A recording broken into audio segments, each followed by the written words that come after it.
Movies get it wrong. Starships don't roar past the camera. Planets don't explode with a deafening boom. The old tagline was spot on. In space, no one can hear you scream.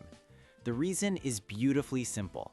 Sound is a physical thing. It's a mechanical wave, a vibration that needs to push its way through a medium.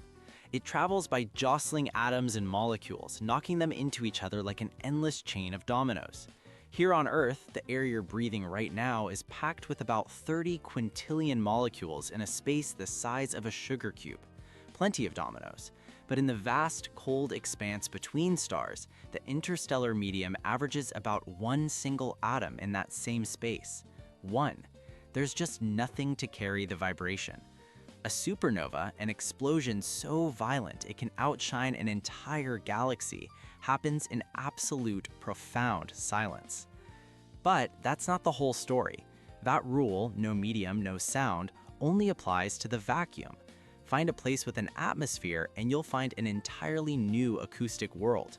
On Mars, NASA's Perseverance rover carries microphones. It's recorded the sound of the Martian wind, a low, ghostly whisper. Because the atmosphere is over 100 times thinner than Earth's, sounds are muffled and quiet, and higher pitches fade away almost instantly. On Venus, with its crushing, soupy atmosphere over 90 times denser than ours, sound would be thick and distorted, like hearing the world from the bottom of an ocean. Then there's Saturn's moon, Titan. Its atmosphere is dense and freezing. Sound travels slowly there, but because the air is so thick, a shout could carry for incredible distances. And this is where the silence of space becomes an illusion.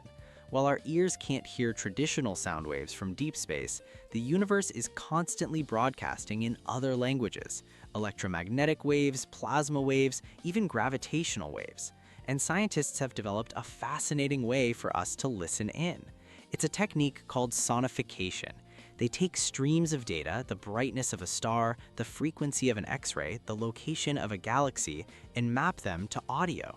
Brighter light can become a louder sound. A higher position in an image can become a higher pitch. It's not an artist's interpretation, it's a direct translation of data into a new sensory format. In 2022, NASA released one of the most stunning examples. It's the sound from the Perseus galaxy cluster, 250 million light-years away. At its heart is a supermassive black hole, and as it churns, it sends out massive pressure waves through the hot gas that fills the cluster. These are in fact real sound waves. The catch? Their frequency is about 57 octaves below middle C, a vibration so slow it's completely imperceptible to us. By raising the pitch trillions of times, scientists brought it into our hearing range.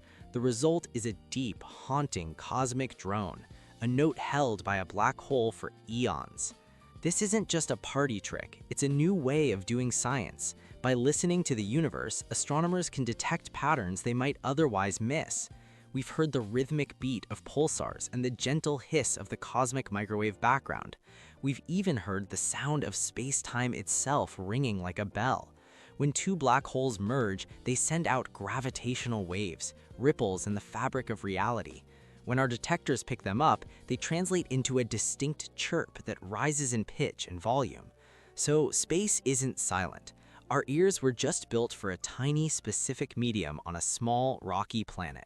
The cosmos is playing a symphony across countless frequencies, and we are only just beginning to learn how to tune in and listen.